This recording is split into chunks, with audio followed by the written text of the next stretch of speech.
Fortnite Marvel Zero War number 3 is out, and it's the craziest comic we've had yet. I also got the pickaxe from reading this comic. It's the Wolverine claws, and there's also an emote that comes with it. It's not skin specific, so you can use this with literally any skin.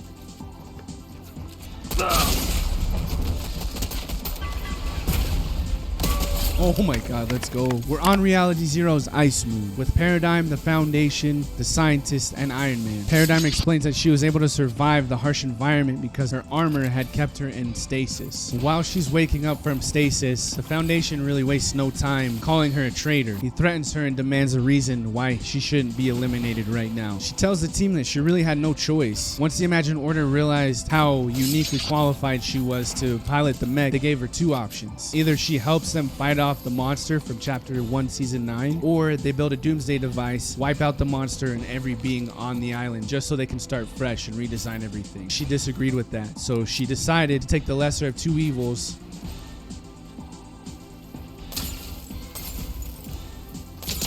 Oh, he's hurt.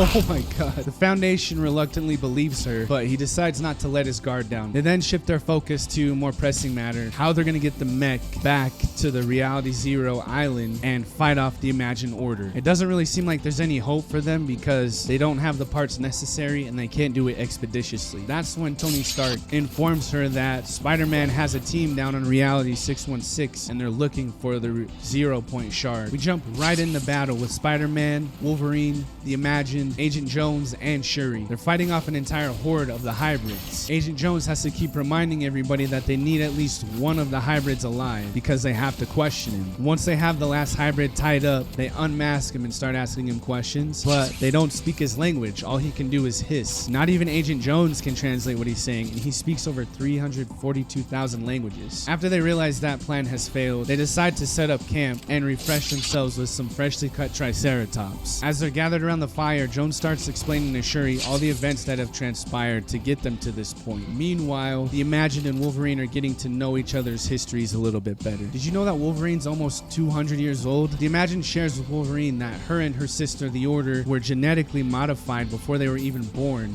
by their father, of all people. You're not going to believe who her father is. It's Geno. We learn that Geno, as well as his children, are functionally immortal. He's mastered genetics and science. Needless to say, he's a super smart evil villain.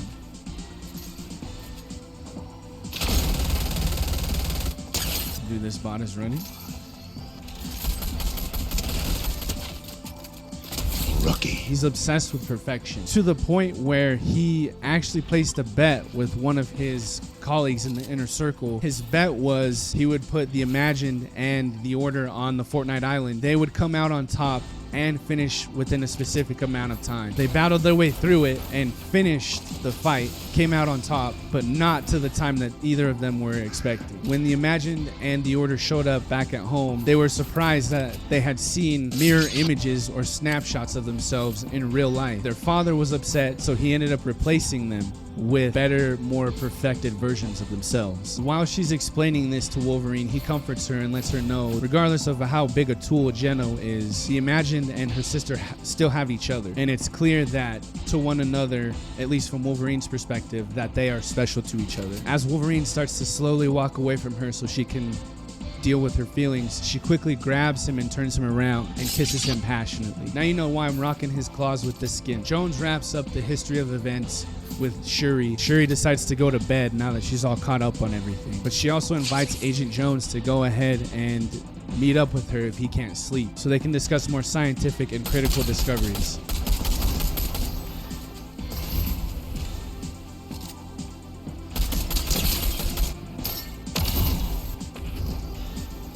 Oh, he's scared. Let's go, Father.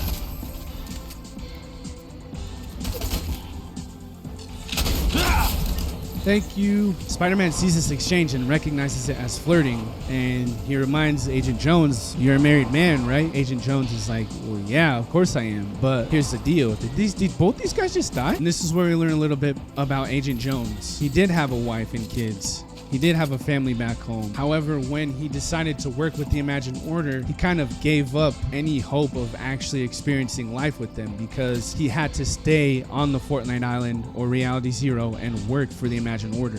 He had no choice. In return, though, he ended up gaining their security and safety for them to thrive on where he comes from, which is rare. That's unheard of. Apparently, his reality is extremely dangerous and unpredictable. Finally, he decided he was sick of it and he wanted to go visit his family. He wanted to be with them again. But when the Imagined Order declined, they also let him know that if you do try to just leave, we can't guarantee the safety of your loved ones. They won't be under our security anymore, and who knows what might happen to them where you come from. He was forced into indentured servitude. He ended up outliving them because with working with the Imagined Order, as long as he's on the island, he's immortal.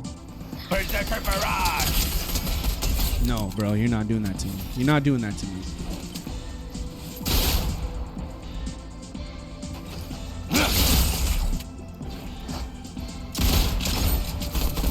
You're quick, but I'm quicker. The next day, Spider-Man and his team tracked down the headquarters of where the hybrids are hanging out.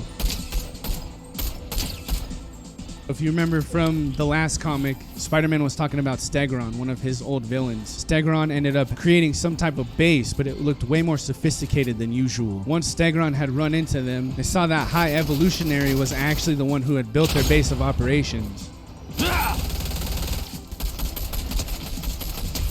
High Evolutionary had actually taken the 0-point shard that they were looking for. Where's this clown, bro? Vegeta, come on. High Evolutionary had taken the 0-point shard that they were looking for and bonded it with some Antarctic vibranium. He alludes to the fact that he has. Oh, let's go. I won. Bam. Hang on. I'm not done yet. If you guys are enjoying the content so far, make sure you're subscribed and hit the bell so you guys never miss anything. All right.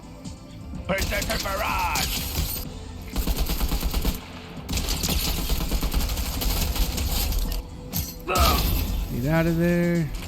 Tornado Claw. High Evolutionary took the 0 shard and bonded it with Antarctic vibranium, and it gave him the ability to see into the near future. He doesn't really explain anything farther than that. He just lets everybody know that he's willing to do whatever it takes to protect the 0 shard. He then offers Spider-Man and his team safe passage.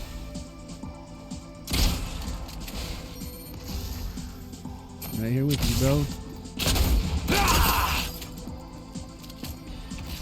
He then offers Spider-Man and his team safe passage through the Savage Land and lets them know that he does not have a quarrel with them. So they can leave now quietly or try and take the 0 shard from him and they will meet their imminent doom. The Imagine is sick of hearing it, so she ends up punching him right in the face and it starts this crazy brawl. Why?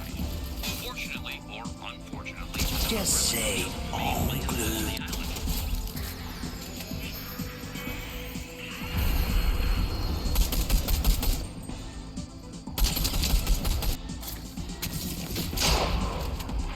Oh, they used the Nimbus Cloud. While this battle's going on, Shuri makes a plan with Spider-Man to kind of fight their way through the chaos and make it into... Wow, he literally obliterated me. Shuri and Spider-Man make this plan to find their way into the High Evolutionary's base. The tricky thing about the base is that it can sense any type of human energy. So if you're human, it would just self-destruct, or some type of explosion would just happen right in your face. I saved you, bro.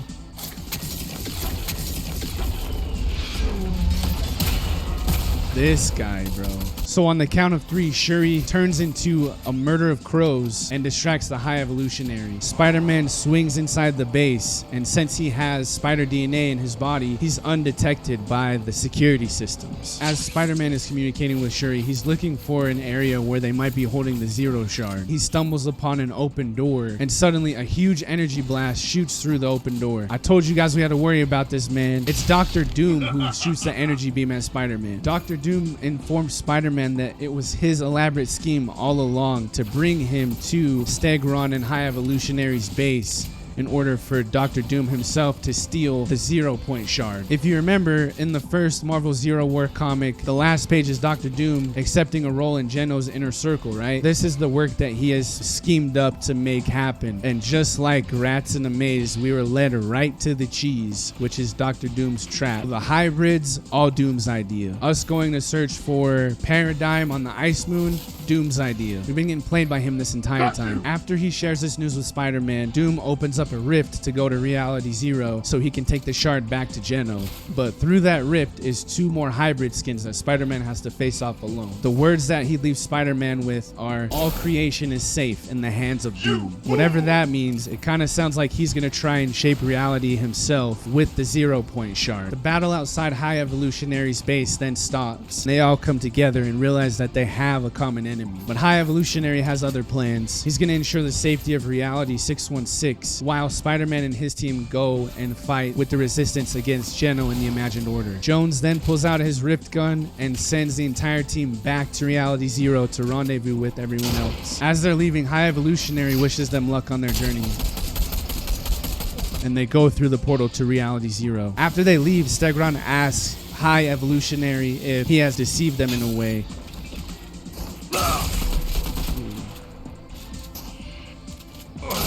Oh wow, he smoked me.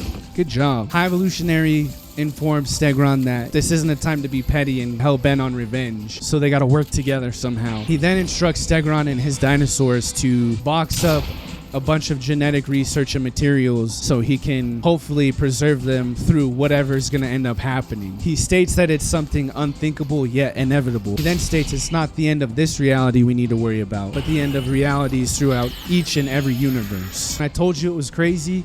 I really don't know what to expect because this time frame takes place in Chapter 2, Season 4. Who knows? It could be some grand scheme that Doom and Geno have been cooking up this entire time. Chapter 2, Season 4 is just where it started. I'm really looking forward to seeing how this plays out and what we learn in the next comic. What do you guys think is going to happen? And did you enjoy this comic as much as I did? Let me know down in the comments. Until then, I'll catch you guys in the next one.